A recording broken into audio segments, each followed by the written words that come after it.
अस्सलाम वालेकुम बच्चों। जो टॉपिक हम पढ़ने लगे हैं वो है हाफ लाइफ।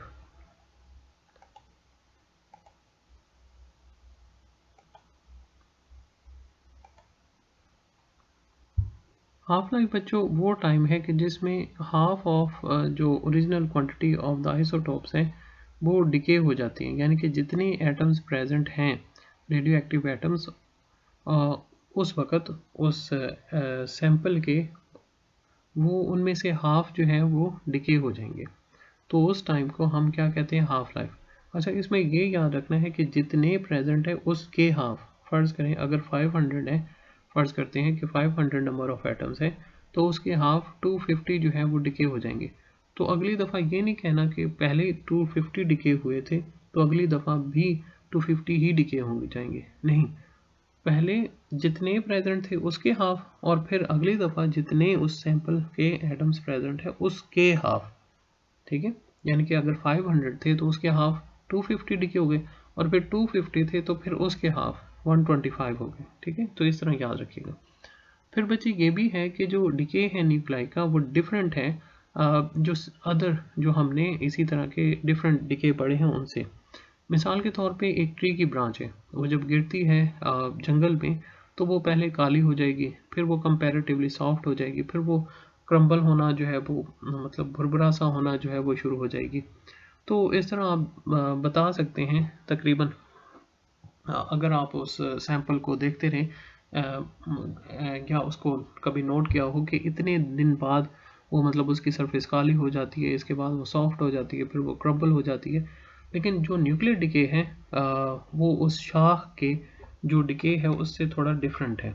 न्यूक्लियस के डिके का मतलब ये नहीं है कि उसकी एज बढ़ जाएगी।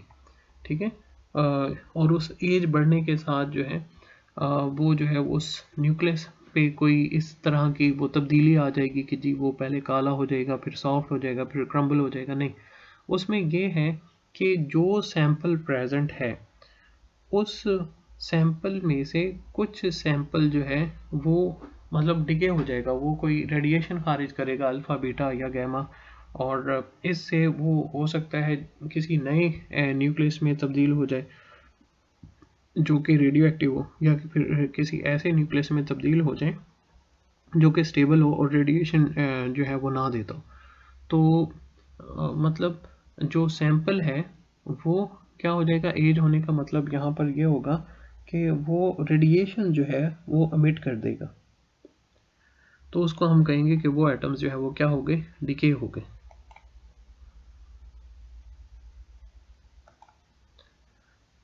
जब हम बुक देखेंगे तो उसमें वो मुख्तलिफ एग्जांपल देता है ये समझाने के लिए कि जो हाफ लाइफ में जो एटम्स का डिके होना है वो एक रैंडम प्रोसेस है।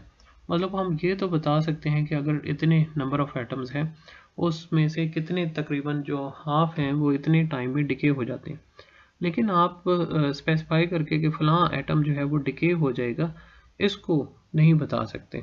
ठीक है, यानी कि ये एक रैंडम प्रोसेस है। तो इसके लिए कोई एग्जांपल देता है, फ़र्ज़ करें कि जैसा कि पॉपुलेशन और डेथ रेट की, वो कहता है कि एक सिटी हम लेते हैं जिसमें मिलियंस ऑफ पीपल रहते हैं। तो अगर आप उसको उसका डेटा इकट्ठा करते रहें तो कुछ अरसे के बाद आप इस चीज़ को बताने के काबिल हो जाएंगे कि फ़लाँ जो सिटी है उसका ये डेथ रेट है कि इतने लोग जो है वो पर 1000 पीपल या इतने लोग पर लाख पीपल जो है या पर मिलियन पीपल जो है वो रोज़ाना मर जाते हैं। लेकिन आप किसी पर्सन को स्पेसिफाई करके ये नहीं बता सकते कि फ़लाँ बंदा मर जाएगा, बशर्ते कि आप मतलब बंदा खुद ना मारे, या फिर आप किसी जो है वो मतलब किसी बूढ़े आदमी के पास जाकर जो है वो ये नहीं कह देंगे कि बाबा जी आप फोत हो जाएंगे। ठीक है, यानी सिर्फ मतलब इस तरह जज नहीं कर सकते। आप ये तो जज कर सकते हैं कि इतने लोग पर 1000 है, पर 10,000 है, लाख वगैरह कि वो उनका डेथ रेट है, लेकिन सर्टेनिटी के साथ ये नहीं बता सकते कि फ़लाँ जो है वो पर्सन जो है उसकी डेथ हो सकती है। तो इसी तरह वही एटम्स पर आ जाता है। फिर वो एग्जांपल यानी कि ये भी ली जाती है पॉपकॉर्न की। पॉपकॉर्न में आप जो है वही के कुछ दाने ले लें और फिर उसको मतलब वही जिसे हम कहते हैं फुल्ले बनाएं, पॉपकॉर्न जो है वो उसके बनाना शुरू करें। अब आप अगर जो है वो उनका जो है वो एक्टिविटी को नोट करते रहें तो आप थोड़े अरसे बाद ये तो जज करना शुरू हो जाएंगे कि अगर आप इतने दालें लें तो इतने टाइम में उसके जो हाफ हैं वो पॉप कर जाते हैं, मतलब वो फले बन जाते हैं। लेकिन आप जो है वो सर्टेनिटी के साथ किसी दाने पे ये हाथ लगा के ये नहीं कह सकते कि भाई ये पॉप होने जा रहा है, ठीक है। फिर वो एग्जांपल देते हैं, नंबर ऑफ कॉइन्स है विद हेड एंड टेल है, कि अगर हम कॉइन्स को उछालें तो जाहिर है दो प्रोबेबिलिटी है, या तो हेड आएगा या टेल आएगा। लेकिन इसी तरह वही कि हम किसी कॉइन को ये स्पेसिफाई करके हर दफ़ा ये मतलब जो है वो नहीं बता सकते कि ये हेड ही आएगा या टेल ही आएगा। तो मतलब उसकी प्रोबेबिलिटी है, लेकिन और जब भी आप उछालेंगे, फ़र्ज़ करें कि आपके पास नंबर ऑफ़ कॉइन्स है 50, तो तकरीबन 25 का चांस है कि हेड आएगा और 25 का चांस है कि टेल आएगा। लेकिन वही के और तकरीबन इसी के करीब करीब ही आएंगे। लेकिन वही के आप सर्टेनिटी के साथ हर कॉइन को ये मार करके नहीं बता सकते कि इनके हेड आएंगे, इनके टेल आएंगे, ठीक है। हाँ, ये कह सकते हैं कि जितने हैं इनमें से तकरीबन हाफ का हेड आ सकता है और तकरीबन टेल आ सकती है। तो वही पहला यही बात याद रखनी है कि हाफ लाइफ में जो एटम्स का डिके होना है वो एक रैंडम प्रोसेस है।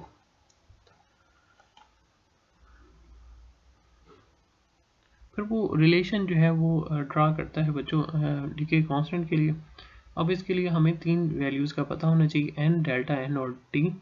एन जो है वो जो टोटल नंबर ऑफ़ एटम्स हैं, या टोटल जो सैंपल जो हमारे पास है, डेल्टा एन वो जो नंबर ऑफ़ डिकेज एटम है, और डेल्टा टी टाइम इंटरवल है। तो जितने ज़्यादा शुरू में नंबर ऑफ़ एटम्स होंगे उतने ही ज़्यादा नंबर ऑफ़ एटम्स डिके होंगे। फ़र्ज़ करें कि हमारे पास 1000 एटम्स है, तो हाफ लाइफ तकरीबन जो है उसके बाद तकरीबन हाफ, यानी कि फ़र्ज़ करें कि हमने 1000 कंसीडर किया तो 500 डिके हो जाएंगे। अगर जो है वो 2000 कंसीडर किया तो 1000 डिके हो जाएंगे। अब देखिए 1000 कंसीडर किया तो 500 डिके हो गए, 2000 कंसीडर किया तो 1000 डिके हो गए। मतलब जितने शुरू में नंबर ऑफ़ एटम्स ज़्यादा होंगे उतने ही नंबर ऑफ़ एटम्स के डिके होने के चांसेस ज़्यादा हैं। तो जो नंबर ऑफ़ एटम्स डिके होते हैं वो शुरू में कितना सैंपल है उस पर जो है वो डिपेंडेंट है। दूसरा वही कि टाइम इंटरवल जितना ज़्यादा देंगे। फ़र्ज़ करें कि 1000 जो एटम्स है उसमें से 500 डिके हो गए, वो 1 मिनट लगा।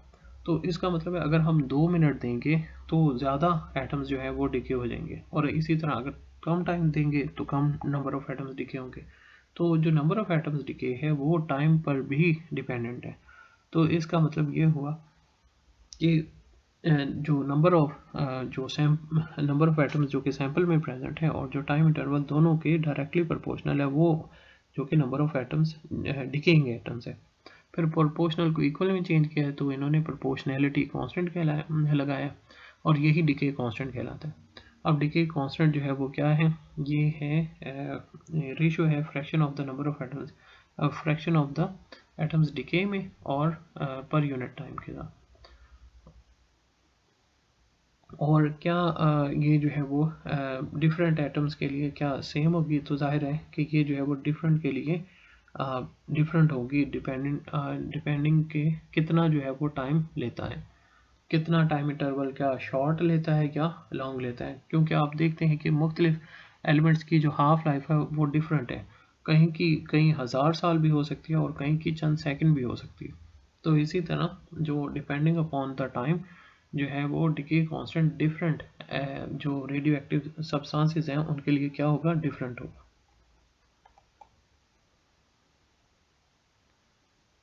फिर यहाँ पर बच्चों उसने रिमेनिंग सैंपल, टोटल सैंपल और नंबर ऑफ हाफ लाइव्स के दरमियान रिलेशन फाइंड किया, और ये है total sample divided by 2 raise to power number of half lives, या एन नॉट, यानी कि जो टोटल सैंपल है divided by 2 raise to power N, और स्मॉल एन रिप्रेजेंट कर रहा है नंबर ऑफ हाफ लाइव्स का। इसको बच्चों हम यूँ कर सकते हैं कि फ़र्ज़ करें कि हमारे पास जो एटम्स हैं वो टोटल हैं, फ़र्ज़ करते हैं 64, ठीक है, 64 थे। अब फर्स्ट हाफ लाइफ के बाद बाकी बच जाएंगे 64 का हाफ, मतलब 32।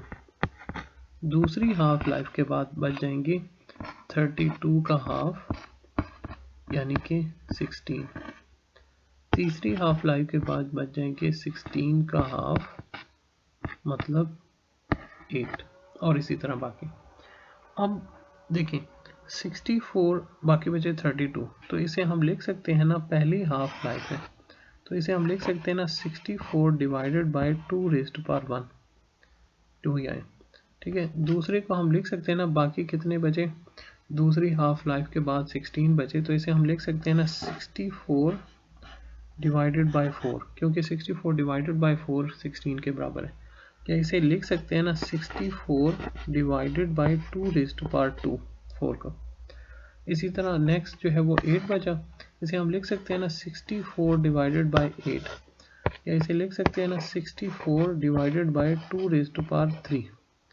अब देखिए इसमें एक सिमेट्री मतलब हमें इस रिजल्ट में नज़र आती है कि फर्स्ट हाफ लाइफ के बाद जो बचे वो है 2 raise to power 1, total number of atoms जिसे हमने n नॉट का नाम दिया है, और 2 रेज़ टू पावर और n जो नंबर ऑफ हाफ लाइफ थी, पहले 1 है तो 1। इसी तरह 2 में देखें 64 divided by 2 raise to power 2, तो 2।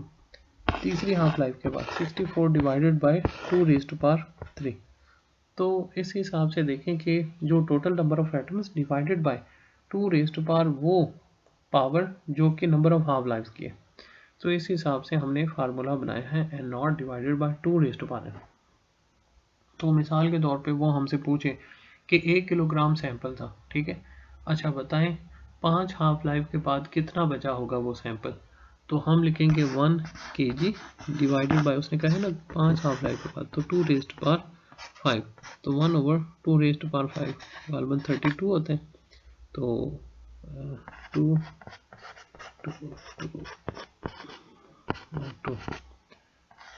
ठीक है, तो 4 8 16 32, ठीक है, तो इतना आ जाएगा 1 ओवर 32 kg।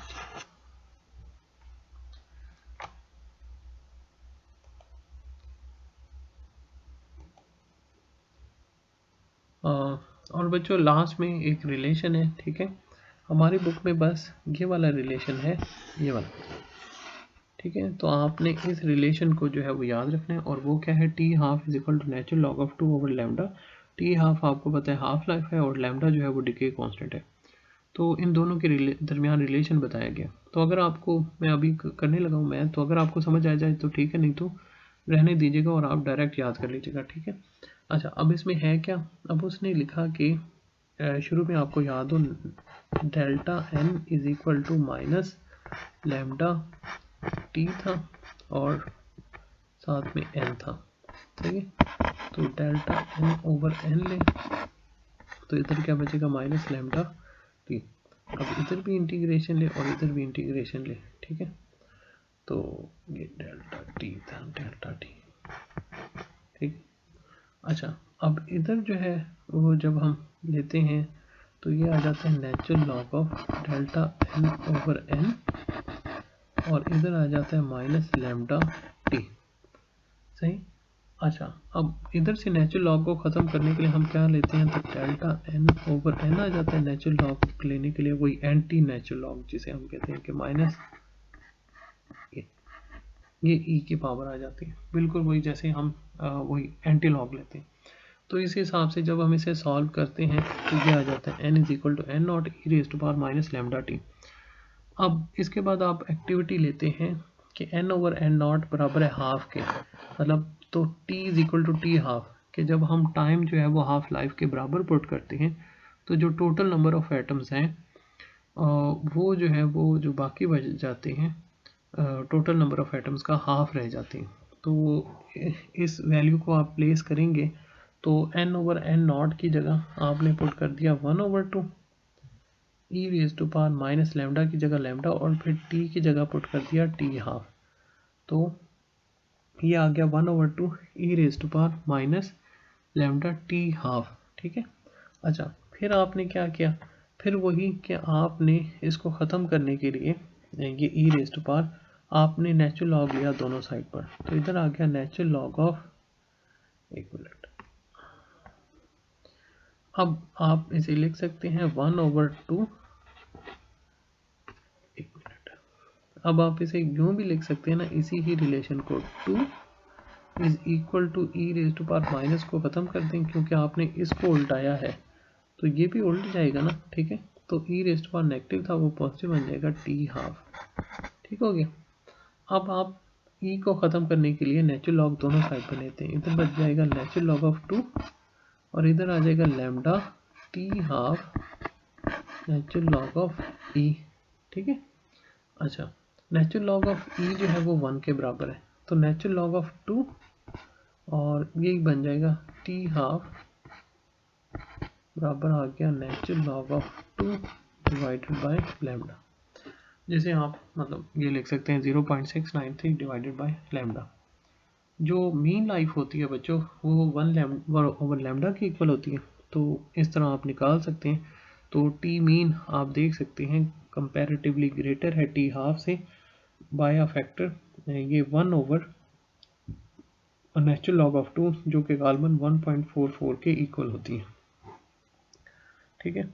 अच्छा, अब इसमें एक और बात जो आप मतलब इसमें देख सकते हैं वो ये है कि अगर आप n को 0 पुट करें, यहाँ पर n को 0 पुट करें, इसका मतलब ये हुआ कि नंबर ऑफ एटम्स जो बाकी बचे वो 0 हो गए। ठीक है ना, कोई भी एटम्स डिके होने के लिए नहीं बचा। n is equal to 0 put करने का मतलब है कि सारे एटम्स डिके हो गए। तो आप इसे सॉल्व करें तो ये आ जाएगा 0 एंड नॉट भी इधर आके 0 E raise to power minus lambda T. अब ई को ख़त्म करने के लिए आप नेचुरल लॉग लें, तो माइनस लैम्डा टी और नेचुरल लॉग ऑफ ई, ये इन्फिनिटी है माइनस लैम्डा टी। अब लैम्डा तो कोई कांस्टेंट नंबर था, तो इसका मतलब है टी इन्फिनिटी हो गया। ठीक है। तो मीन के जब आप n इज इक्वल टू 0 लेते हैं तो t जो है वो इन्फिनिटी के इक्वल आ जाता है।